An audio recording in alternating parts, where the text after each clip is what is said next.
Now at 6, IU football is practicing as we speak as the Hoosiers gear up for the national title. They also spoke earlier today, their final media day of the season in preparation for the national championship. We heard from them. You're going to hear from them too coming up shortly. It's the big thing. It's the Super Bowl of college football. Colts Hall of Fame running back Edgerrin James played college football at Miami. Tonight, Edge sets up the matchup in his own hometown.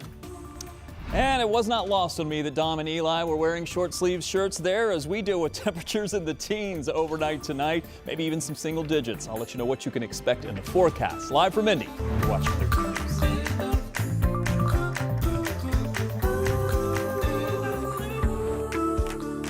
All right, Hoosiers fans, we are just about 48 hours away from the College Football Playoff National Championship game. And IU is getting even more national attention right now for Media Day. The team ready to fight for a title, the players talking about what it'll take for the Hoosiers to beat the Hurricanes on Monday night. Tonight, Dom and Eli are live for us in Miami, where it's nice and toasty warm. They've had a busy day catching up with the team. Hi, guys. Hello from the campus of Florida International University. It is a beautiful, picture-perfect evening here in South Florida. I mean, it just can't get better. I'm sorry to rub it in. IU football doing practice as we speak right now. We got a chance to peek out there and see the Hoosiers' preparations as they gear up for this national championship. It's been a long day. They talked to us this morning, and now the football part of it going on. Yeah, they're probably fed up with talking to us, you know, especially for the last month and a half, right? But, yeah, getting out there on the practice field, seeing them get some work in for about 10, 15 minutes. I think the only biggest thing that I noticed was the ground was wet and they were falling down a little bit. So a little bit of cleat issues, so to speak, to get used to that, because that's the kind of turf they're going to be playing on come Monday night. So obviously this team has been prepared for this moment. They've been playing for trophies the last month, right? Big Ten championship, Rose Bowl, Peach Bowl. Now can they do it one more time? And I think today when we were talking to them at Media Day, you can believe everything that they're saying. They're ready for this opportunity. 3 consecutive trophy games. I mean, in this new era of college football, you know, some teams go, you know, many years without winning a significant bowl game. IU won 2 in the span of a week, basically, right? In the Rose Bowl and the Peach Bowl, not to mention the Big Ten championship. And to your point, Eli, we've said they're locked in. We've said that they are present in the moment, where their feet are, but we believe everything they're saying. They're as dialed in as a team can get, and that's why we've seen them have so much success. Yeah, for sure. And so, like, when you get to this moment, you have one final game. You're literally knocking on the door of a national championship, and not only continuing to make history because they've already done that, but really solidifying their history as a team and winning that first national championship for Indiana. We talked to Curt Cignetti. We talked to, of course, Fernando Mendoza earlier today. A bunch of other players as well that you can hear on WTHR Plus as well as later tonight at 11. But let's listen in for Curt Cignetti and Fernando Mendoza on being in this moment just a couple days away from national championship opportunity. From our team mindset right now, in terms of us physically being here and what our intentions are today, what we got to get done today. So it's been great. We've got a lot of momentum, but we're playing a great football team. This is the national championship. It's what we worked all year for, and people in, you know, last January weren't talking about the Indiana Hoosiers in the national championship. And so I owe it to my teammates and to my coaches and to the entire Hoosier Nation to give it my all. And I would also say that it's such an important game in, you know, my life and my teammates' life. Yeah, can you believe it? It's hard to beat a night in Miami as we sit here again on FIU's campus. A beautiful night. It looks like practice is just getting ready to wrap up here. I'm not sure if you saw it, but obviously the buses behind us getting ready to load up, go back to the hotel, and continue to prepare for this game mentally, physically, and recovery. And then tomorrow we have one more chance to talk with the head coaches when they have their dual press conference. Yeah, I think you kind of heard Fernando Mendoza say it. It's a delicate balance of doing what got you here, being present in the moment, being where your feet are, but understanding this is the national championship. It is. It takes a lot to be here, especially, and we've talked about it ad nauseum, the turnaround of Indiana football.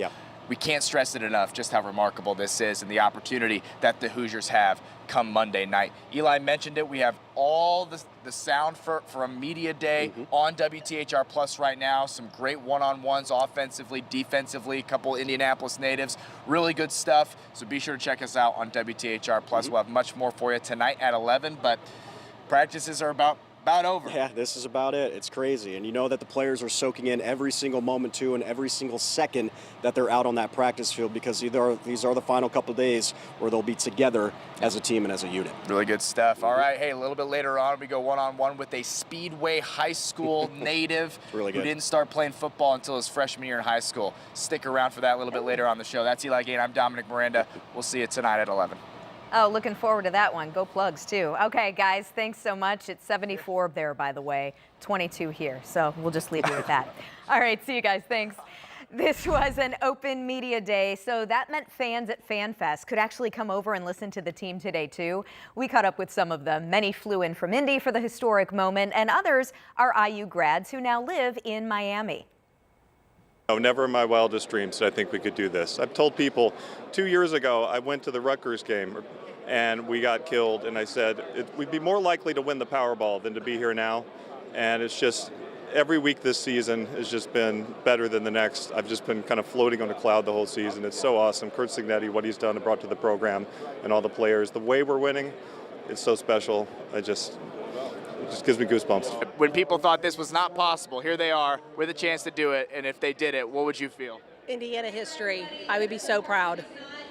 Greatest team of all time, 16-0, never happened. Go Hoosiers.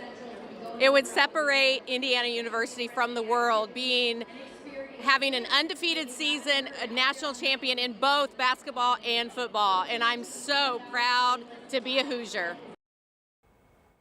And all that excitement for the big game is not only building in Miami, but in Bloomington, too. We checked in with fans at the Village Deli on Kirkwood Avenue this morning.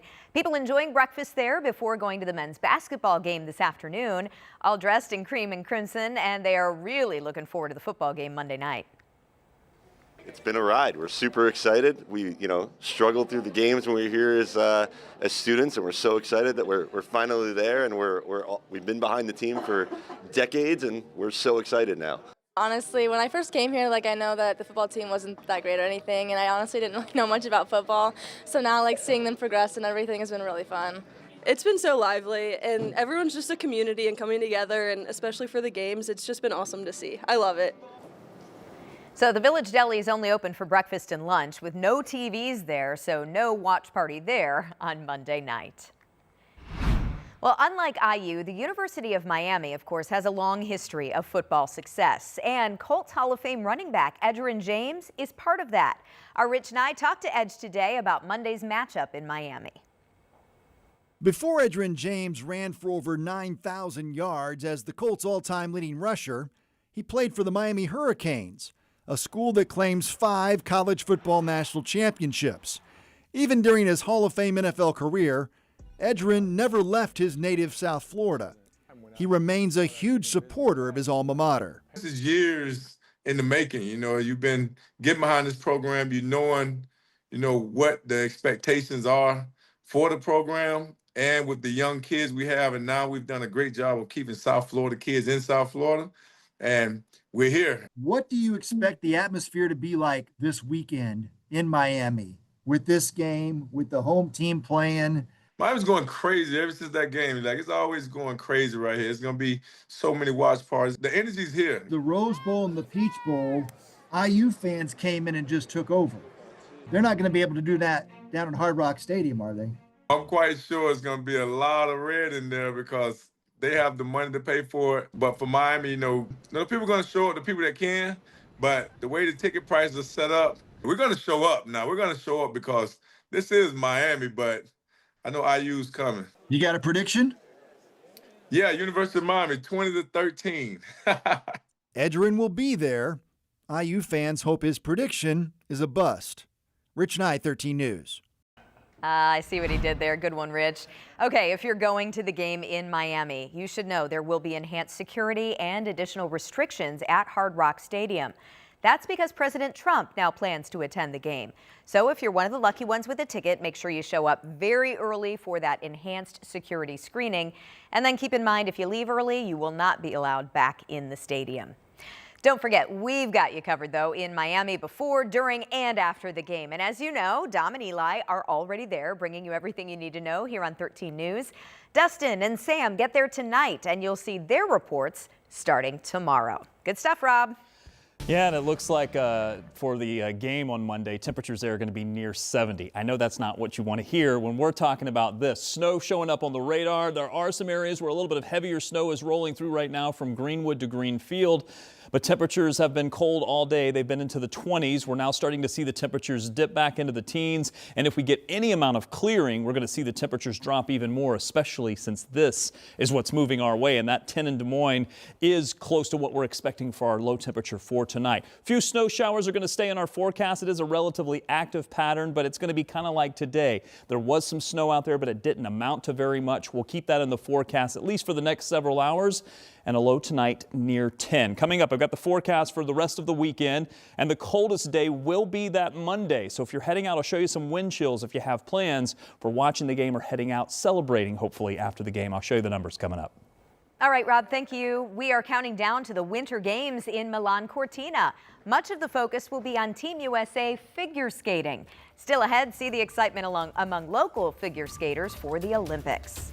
Plus, teaching young men about money. The nonprofit helping them get a head start in life. Next.